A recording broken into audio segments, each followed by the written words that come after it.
Thank you, Presiding Officer. To ask the Scottish Government in relation to its cross-government coordination on island policies, what discussions the Rural Affairs Secretary has had with ministerial colleagues regarding regulating second home ownership in rural and in island communities.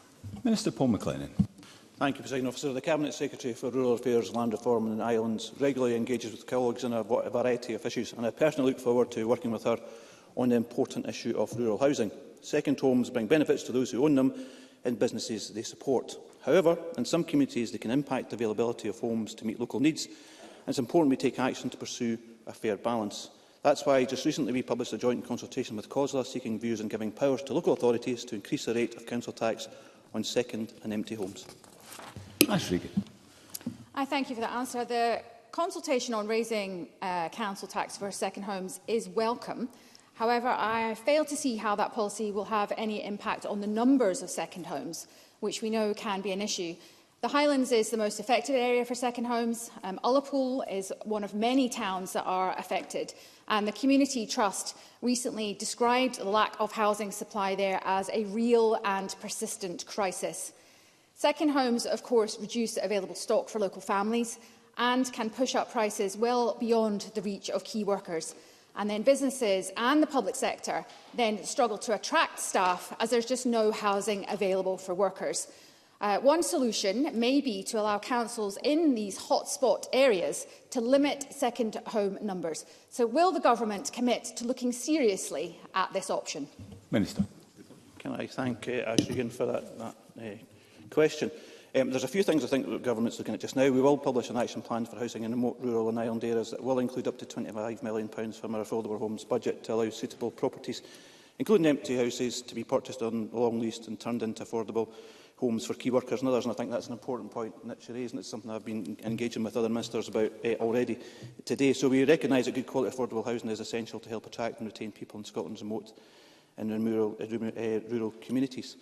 I think the point that you make is something I'd probably pick up with you and have further discussions with, if that's okay in that regard. And I think one of the key things, obviously, as well, is how we try and attract first-time buyers into that area as well, because obviously there's an issue in rural housing around about depopulation. So again, that's an important point I think we're looking at. So there is support in terms of first-time buyers under LBTT as well, which enables, I suppose, a nil rate from 145 to 175,000. It saves first-time buyers up to £600 in tax.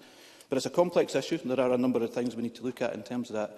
I think the Rural Action Plan that we've talked about will be a major step forward, but there are key points that she mentions that I'll be happy to discuss with her. Minister, if you could address your comments through the microphone rather than to the member, I think everybody will pick them up. Supplementary first, Alistair Allen. I welcome the COSLA and Scottish Government consultation which aims to tackle this matter and the disproportionate number of second homes in many parts of Scotland, not least my own constituency. Can I ask what additional measures will be put in place to introduce a limit on the proportion of second homes in comparison to the homes lived in year-round permitted in specific communities, specifically because of the wider impact it has on house prices in that place, putting all but a very small number out of the housing market? Minister. Thank you. The member will be aware that there are already additional measures that can support local areas to manage the numbers of second homes and short-term lets, such as the introduction of short-term let control areas and the increase in LBTT additional dwelling supplements to 6%. And it helps first-time buyers compete more fairly with buy-to-let investors or those buying second homes. I mentioned about the consultation previously, so we look forward to seeing responses to the consultation about providing powers to councils that they can use and choose to use that can be used to achieve a fairer taxation and housing in local communities, which will inform our next steps in this important issue. Willie Rennie. I want to press the Minister a bit further, because the Minister yesterday indicated that he might be prepared to go beyond just the council tax. I think if we've done it for short-term lets in terms of planning and licensing, would he be prepared to consider using that for second homes as well? Minister. Yeah, again, I think I'd be happy if Mr Rennie would want to forward proposals. Happy to look at that and discuss that. I know the First Minister mentioned that yesterday, but if there was any proposals to forward, I'm more than happy to discuss with him at a later stage. And briefly, Katie Clark. A recent SPICE report revealed that Arran has the highest rate of second home ownership in Scotland, accounting for 25% of all privately owned homes on the island.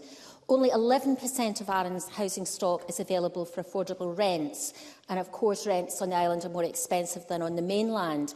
Will the Minister advise on when the Scottish Government's remote, rural and island action plan for housing will be published and what is being considered that will particularly address areas where there's very high density of as second briefly homes? as possible, Minister. Yeah, I think I mentioned it's going to be published relatively soon, and I'll obviously let the member know when that's going to be available at that particular time. I think we talked about some of the issues that are there, the buy-to-let control areas. The control areas, I think I mentioned before, is one part of that. I'm planning to engage to visit Argyll and Bute and talk about these issues as well, and other rural authorities to talk about the issues that have been raised. It's more complex than that. I talked around about the consultation, obviously, on second homes supplement, and again, I'd be keen to find out what Argyll and Bute's, I suppose, understanding and position is in that one.